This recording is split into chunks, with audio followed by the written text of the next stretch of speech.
You know, you always have those experiences in football and in life, and you know, I appreciate you, you know, really opening up and talking to everyone about your story, and the impact that that you and I actually have talked about of players transitioning into the business world after the game. You know, we talked to Steve Karakoff and Dr. Yolanda Brooks a lot, and when we first came out, at least when I was first coming out, I know you were heavily involved with them about getting involved in athletes and trying to help them, and that's what this show is really about too, is to be able to give guys platforms about what they're doing now and some of the things that they're involved with, and you know, give a little words to some maybe players or some other people that are going through a transition in their life, because it's not always easy to step off a field where, like you just said, you won 3 Super Bowls and all of a sudden you have to start all over. That's right. as a rookie in business. That's right. I mean, it's really the transition, a tough transition. Guys think that since they've accumulated a lot of money and had a lot of success on the football field, that it automatically would duplicate itself in the business world. And more times than not, it doesn't happen that way. Believe me, you know my story. Yeah, so I tell you, it's a tough thing to have to deal with. But I would tell young guys this: just as you train to be the best in your NFL, in your professional football career, I think a training process you have to go through a training process when you make that transition to the business world too. You have to find out what you love, find a mentor, get with that mentor, stick with that mentor, learn from that mentor, and listen to that mentor about that business. And then hopefully that business is for you and you can go and duplicate that success. And incorporate it into your own style of doing things. You have to make it yours. You do. You have to get comfortable in your own skin in what you're doing. That's right. Same thing with sports. Exact you just take that and relay it over. Exact same thing with sports, and it's easier said than done, because it takes a little bit of blood, sweat, and tears, as it did out there in the football field. Right. But it's not. On the football field, it's about physical attributes and mental. You can't just go up and rough somebody up in the business world, or you're gonna find yourself in jail. One thing good about football, you have to look at business as a season as opposed to a game. That's true. Because a game, you have instant gratification or failure. Right. And each play is either a plus or minus. Right. Am I right? That's right. And now, so you can grade yourself in business now. A plus or minus. How was my day-to-day? What did I achieve today? What did I get done today? Did I open up some doors? Whatever it is. Right. And parlay sports. And that's why I say to parents and to coaches, they're not just teaching kids to be good sportsmen. They're teaching people, the future of America, the future of the world, to be able to transition into what you're teaching them now, into business and into life. Right. It's definitely a different way of evaluating oneself. When you're in the meeting room after a football game and your coach is running the film back, and like you said, it's you either did well or you didn't. It's either plus or minus. And then you go to the next week's game and you either won or you lost. But in business it's a little bit different. Different way of evaluating yourself. It's over a period of time, and it's not just, okay, today I won and tomorrow I lost. It's a whole different set of principles and ways that you have to look at success in the business world. And those are, I think, the good thing for NFL players or for any professional athletes is, in order to get to that, make it to that level, there are a certain amount of transferable skills that you learn. Whether it's integrity, whether it's character, whether it's to stick to it. Persistence, consistent, resistant. All that stuff. Yep. All the stuff transfers or can transfer into the business world.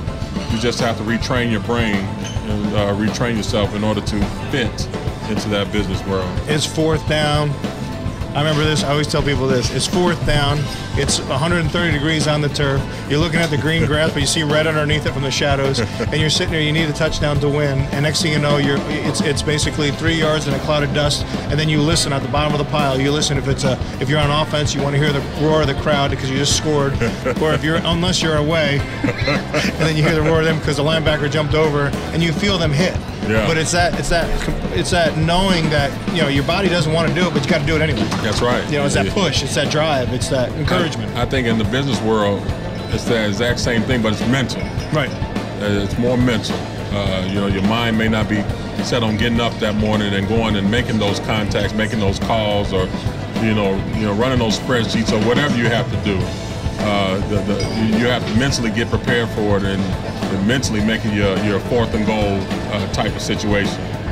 Right, and it's surround yourself with those, like you said, quality mentors, quality coaches, quality people around you. Sure. And to take a kind of jump back to kind of the sports end of it, I'd be mistaken if I didn't at least mention what your thoughts were, or ask you the question what your thoughts were on the current state of the NFL right now regarding the refs. Yeah.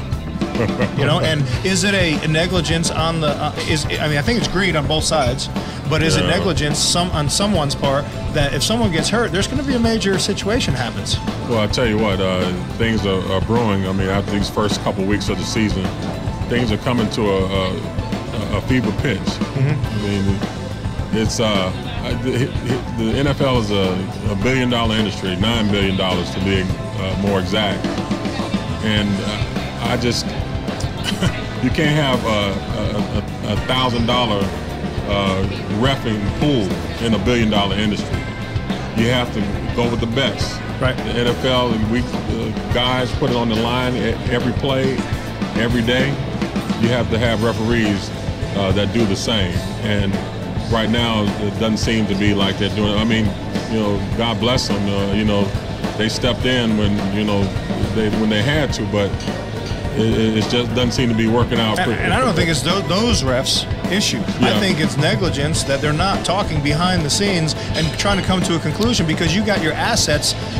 The owner's assets are on the field. Yeah. They're being played like pawns. And if someone gets hurt, so who's going to sit there and say, okay, you win, I win. Let's work together. Don't be greedy on either side. Yeah. Give what needs to be done and move forward so we can have the product on the field.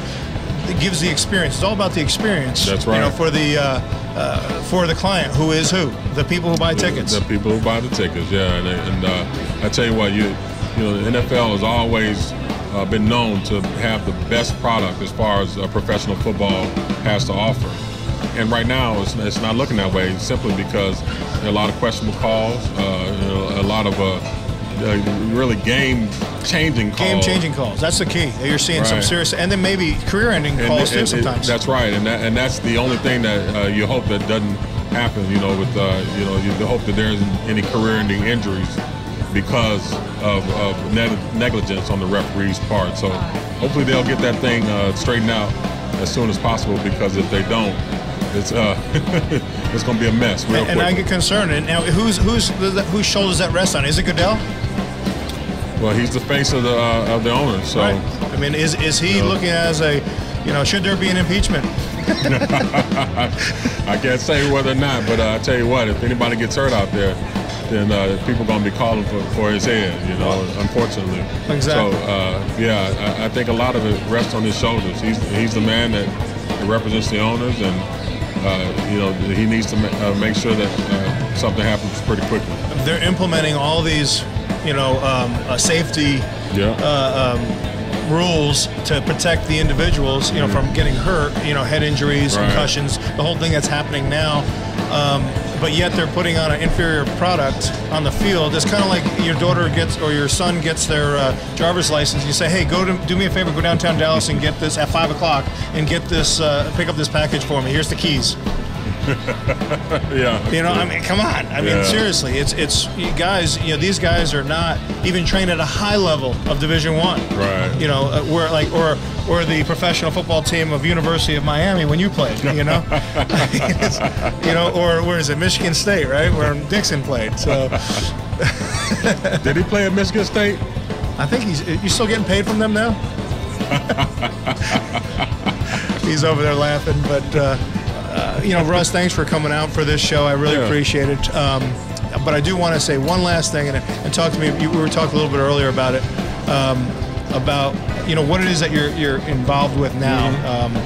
You're present. I know you have a passion for the players, and a passion for your family, and a passion for the good things that happen to people, and mentor them. And we talked all about those coaching things, but now you're also involved in another charity called C5. Sure. Yeah.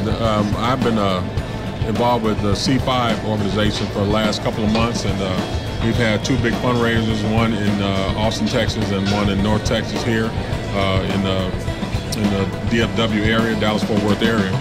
And C5 is an organization that was started about 10 years ago by the Coca-Cola company. But now they've kind of branched off on their own and stood more independently.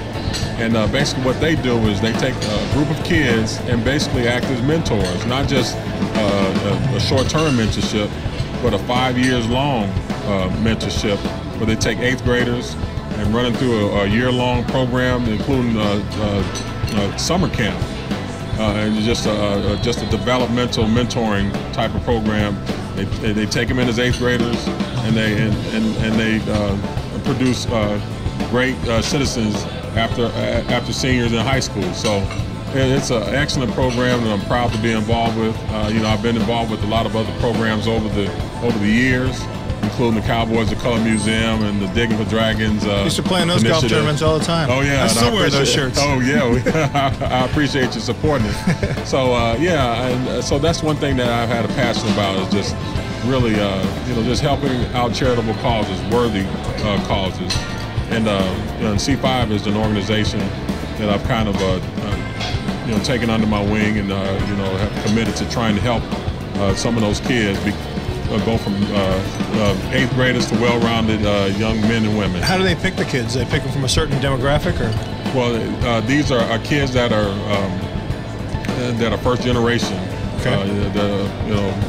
Kids in college and high school. They would start at 8th grader, and then they run them all the way up through high school. And these are kids that are high potential.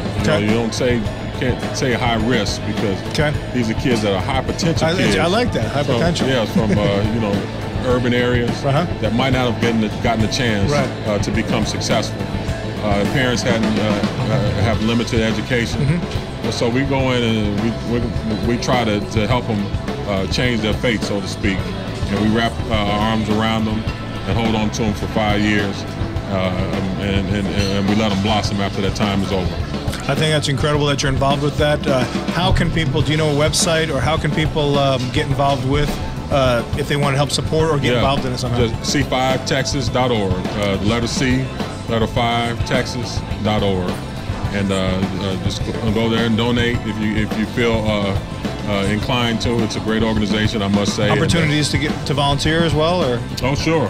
We have fundraisers in which we could use a lot of help. Okay, that's always true. Yeah, you always use a lot of help with those volunteers for those fundraisers to be able to try and make the funds to run those programs on a year-by-year basis. Well, I appreciate your time. I appreciate you coming out here and showing, we know about your impact in sport. We know about your impact now in the family and in the football teams, that you help mentor those other guys with your stories. And now we also know that you're continuing that impact in the community. So, Russell Maryland, thank you very much for coming on KISS 63. All right. And thank you for Brio for allowing us, Robert at Brio, allowing us to shoot our little show here. And of course, we'd be remiss if we did not say thank you to Dixon Edwards for his production professionalism and expertise. Very professional. Very professional. Thank you. I got 6 Super Bowl rings here between you guys, don't I? That's true. That's right. So, that's true. Well, thanks a lot, guys. All right. Thank you.